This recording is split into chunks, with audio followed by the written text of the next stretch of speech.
Part 7 की शुरुआत वहीं से होती है जहाँ पिछला एपिसोड खत्म हुआ था। गुवोन दोही का बॉडीगार्ड बनने के लिए मान जाता है तो दोही उसे आज से ही काम पे लगने के लिए कहती है, लेकिन गुवोन उसका हाथ होल्ड करता है, कहता है कि अभी एक इंपॉर्टेंट काम करने के लिए हमें जाना पड़ेगा। ये कहकर वो टेलीपोर्ट होकर क्लॉक टावर के ऊपर आ जाता है जहाँ से पूरा सिटी दिखाई देता है। लेकिन दोही को हाइट से डर लगता था, इसलिए वो तो काफी ज्यादा घबरा जाती है। तो उससे पूछती है कि आखिर तुम मुझे यहाँ पर क्यों लेकर आए हो। गुवोन कहता है कि ये बेस्ट प्लेस है जहाँ से मैं सभी इंसानों को देख सकता हूँ और उस मजबूर इंसान को ढूंढ सकता हूँ जिसके साथ मैं डील कर पाऊंगा। इसीलिए वो अपने पावर से अपने चारों तरफ इंसानों को ढूंढने लग जाता है। लेकिन इसी दौरान उसके उंगलियों में फिर से फायर शुरू हो जाती है और इस बार तो उसके 2 उंगलियों में आग जलने लगती है। तभी उसे डील करने लायक एक इंसान मिल जाता है, इसीलिए वो टेलीपोर्ट होकर एक हॉस्पिटल में पहुंच जाता है जहाँ पहले ठंडे पानी से अपने उंगलियों को धोता है, दोही को एक कप ठंडा पानी रखने के लिए देता है। वो एक आदमी को डॉक्टर से बात करता हुआ देखता है जहाँ डॉक्टर उसे बताते हैं कि वो उनकी बेटी की जान नहीं बचा सकते क्योंकि उसे लास्ट स्टेज कैंसर है, इसीलिए आगे ट्रीटमेंट कराने का कोई मतलब नहीं बनता है। वो आदमी तो काफी ज्यादा रोते हुए डॉक्टर से रिक्वेस्ट करने लग जाता है, पर डॉक्टर उन्हें सॉरी कहकर चला जाता है। देन गुवोन दोही को लेकर उस बच्ची के रूम में जाता है जहाँ बच्ची की मॉम तो काफी ज्यादा सैड बैठी हुई थी और भगवान से प्रे कर रही थी अपनी बेटी योंसियो को ठीक करने की और उसे इस बीमारी से और ज्यादा सफर ना करना पड़े। तो गुवोन अंदर आ जाता है और कहता है कि मैं आपकी विश पूरी कर सकता हूँ। बच्ची की मॉम पूछती कि आखिर कौन हो तुम और यहाँ कैसे आए। तो गुवोन उन्हें बता देता है कि मैं एक डेमन हूँ और मैं आपकी विश पूरी कर सकता हूँ। इसके लिए तुम्हें मेरे साथ एक डील साइन करनी पड़ेगी जिससे तुम्हारी बेटी ठीक हो जाएगी। और बच्ची की मॉम को बिलीव नहीं होता और वो उसे बाहर जाने के लिए कहती है, लेकिन तभी उनकी बेटी की तबीयत और ज्यादा बिगड़ने लग जाती है। गुवोन दोही का हाथ होल्ड करता है और उन्हें कहता है कि आखिरी मौका है, फैसला आपके हाथ में है। बच्ची की तबीयत बिगड़ रही थी तभी गुवोन चुटकी मारता है और उसकी कंडीशन स्टेबल हो जाती है। जो देख बच्ची की मॉम कहती है कि आपने ये कैसे किया। तो गुवोन अपने मैजिक से कॉन्ट्रैक्ट लाता है, उन्हें कंडीशन के बारे में बताता है कि आपको मेरे साथ इस कॉन्ट्रैक्ट में साइन करके डील करना है, इसके बदले मैं आपकी बच्ची को बचाऊंगा पर 10 साल बाद तुम्हारी मौत हो जाएगी और तुम्हारी आत्मा को नरक में जाना पड़ेगा। मेरे पास ज्यादा टाइम नहीं है, इसलिए जल्दी से डिसाइड करो। दोही तो गुवोन से कहने लग जाती कि तुम उन्हें ऐसे फोर्स नहीं कर सकते, उन्हें कम से कम सोचने का टाइम तो दो। गुवोन तो उसे इस मैटर से बाहर रहने के लिए कहता है, बताता है कि मेरे पास टाइम ही तो नहीं है। तभी फिर से उसकी उंगलियों में फायर शुरू हो जाती है। जो देख दोही समझ जाती है कि तुम ये सब अपने फायदे के लिए कर रहे हो। तभी गुवोन की सारी उंगलियां जलने लग जाती है, लेकिन बच्ची की मॉम कहती है कि मैं साइन करने के लिए तैयार हूँ, बस मेरी बच्ची को बचा लो। मेरी बेटी के लिए मैं नरक से भी बदतर जगह जाने के लिए तैयार हूँ, पर क्या आप सच में मेरी बेटी को ठीक कर सकते हैं। गुवोन उन्हें साइन करने के लिए कहता है और उनकी बेटी के कैंसर को ठीक कर देता है। फिर आराम से बाहर निकलकर उस फायर के बारे में सोचने लग जाता है, इतनी जल्दी उसकी उंगली जलाने वाली फायर की स्पीड क्यों बढ़ रही थी। पर दोही तो गुवोन के इस काम से बिल्कुल भी खुश नहीं लग रही होती है। तो गुवोन उससे अच्छे केक शॉप के बारे में पूछता है क्योंकि वो डील साइन कराने के बाद केक खाकर सेलिब्रेट करता है। तो दोही उससे कहती कि तुम अपने आप को जलने से बचाने के लिए इंसानों के मजबूरियों का फायदा उठाकर उनसे डील साइन करवाते हो और अगर डील नहीं कर पाए तो फायर तुम्हें जला देती है।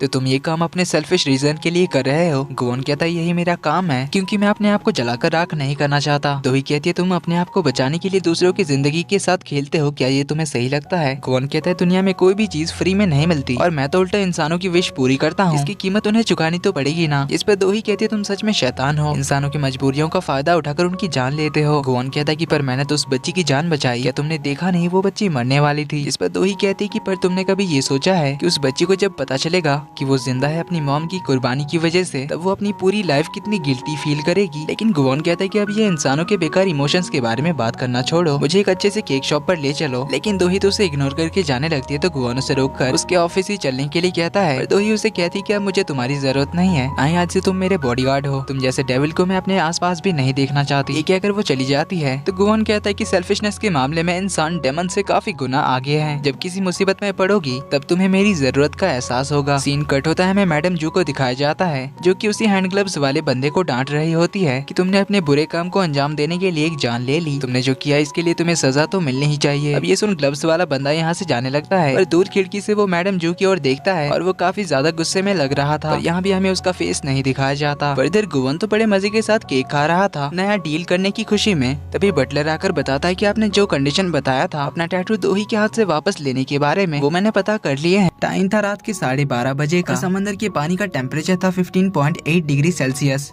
पर एक प्रॉब्लम है, वो रात फुल मून नाइट था जो रात हर 29.5 दिन के बाद आता है। इसके लिए अभी आपको 28 दिन का वेट करना पड़ेगा। गुवोन कहता है कि ये तो बहुत देर हो जाएगा। बटलर के पूछने पर वो बताता है कि दोही ने मुझे काम से निकाल दिया, पता नहीं यार ये इंसान कुछ ज्यादा ही सेंटिमेंटल होते हैं, मैं लोगों की विश पूरी कर रहा हूँ और वो मुझे गलत बता रही है। वहीं इधर गुवोन के जाने के बाद दोही काफी चुपचाप सी रहने लग जाती है और वो अपने आप को खुद ही प्रोटेक्ट करने का डिसाइड करती है। इसके लिए वो लाइसेंस्ड गन और इमरजेंसी टूल्स भी रखती है और मिशन कल उसके लिए बॉडीगार्ड्स का भी इंतजाम कर देगी कहती है। वहीं इधर गुवोन को दोही की वो गिल्टी वाली बातें ही याद आ रही थी, इसलिए वो हॉस्पिटल चला जाता है उस बच्ची को मिलने के लिए। जहाँ ग्लास में पानी भरने के बाद वो बच्ची गुवान से टकराती है, तभी उसके डैड भी वहाँ पर आ जाते हैं। तो बच्ची गुवान को सॉरी कहती है। तो गुवान उससे पूछता है कि क्या तुम्हारी कोई विश है। डैड बताते हैं कि इसकी विश तो पूरी होने वाली है, क्योंकि वो अपना बर्थडे हॉस्पिटल से बाहर मनाना चाहती थी और आज वो हॉस्पिटल से बाहर जा सकती है। तो गुवान बच्ची से पूछता है कि क्या यही तुम्हारी विश है, पर बच्ची गुवान को पास बुलाकर उसके कान में बताती है कि मेरी ये विश है कि मेरी वजह से मेरे मॉम डैड को आगे कभी भी सफर ना करना पड़े। यानी बच्ची तो बस अपने मॉम डैड को दुखी नहीं देखना चाहती थी। तभी बच्ची की मम्मी उसे पीछे से बुलाती है। तो तीनों काफी ज्यादा हैप्पी होकर बच्ची का बर्थडे मनाने के लिए निकल जाते हैं। लेकिन गुवान तो इस छोटी सी बच्ची की बात सुनकर शॉक्ड रह गया था। इतनी छोटी बच्ची को अपनी चिंता छोड़कर अपने मॉम डैड की फिक्र है और इसके मम्मी पापा को भी सिर्फ अपने बच्चे की खुशियाँ चाहिए। इसलिए गुवान थोड़ा कंफ्यूज हो गया था, क्योंकि उसे ऐसे इंसान पहली बार मिले थे। इधर दोही जिस रेस्टोरेंट में मीटिंग कर रही थी, वहीं पर बच्ची का बर्थडे सेलिब्रेट किया जा रहा था। तो दोही उन तीनों को इतना हंसता खेलता हुआ देखकर काफी हैप्पी होती है, पर उसे ये देखकर अपने मम्मी पापा की याद आती है। देन वो मिशन के साथ ऑफिस लौटती है।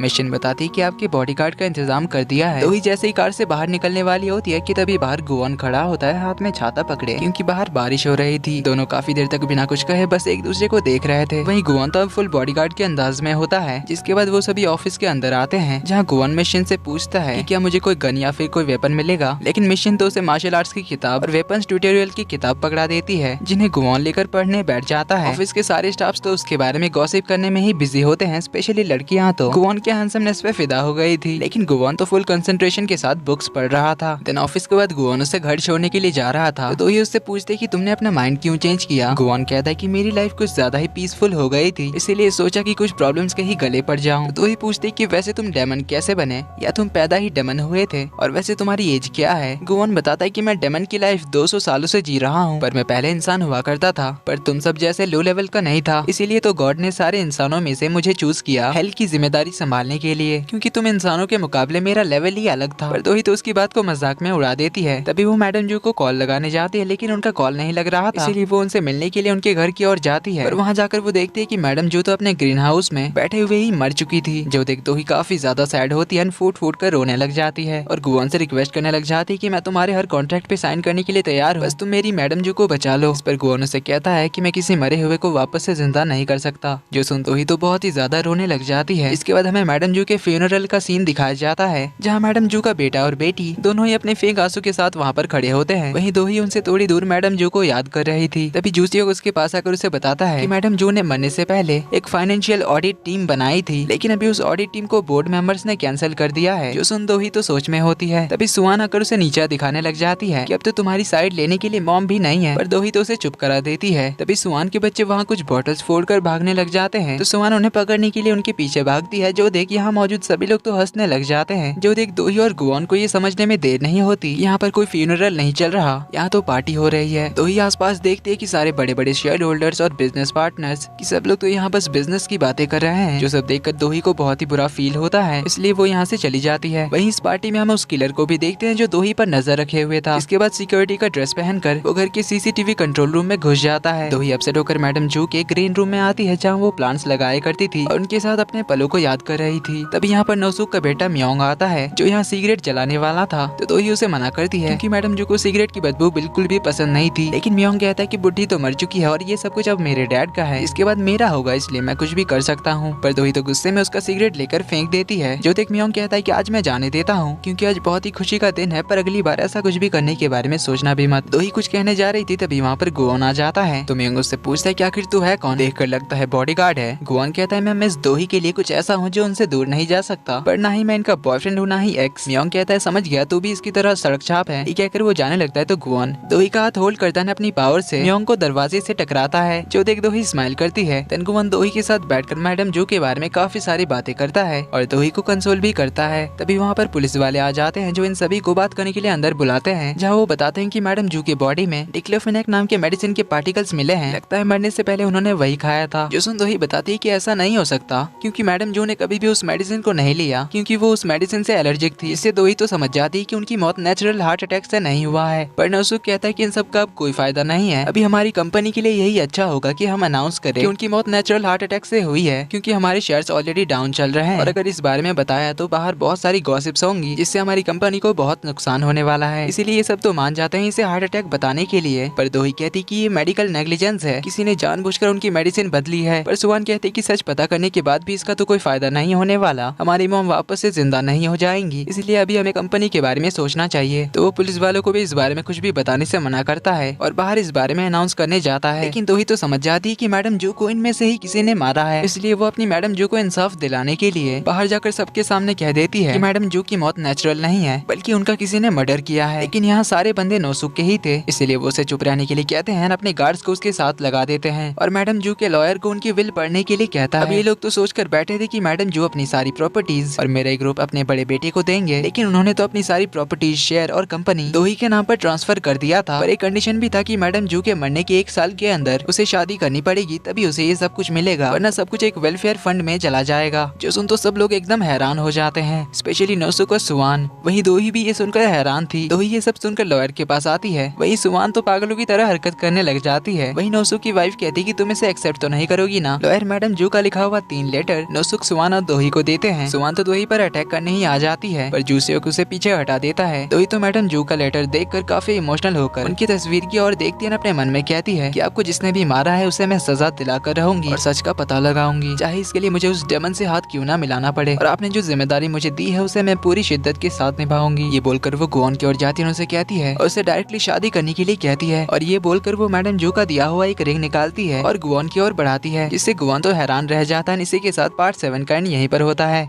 वीडियो पसंद आई तो वीडियो को लाइक कर देना, चैनल पर पहली बार आए तो do subscribe and hit the bell icon. जल्दी ही मिलते हैं अगले पार्ट में, तब तक के लिए take care and bye bye.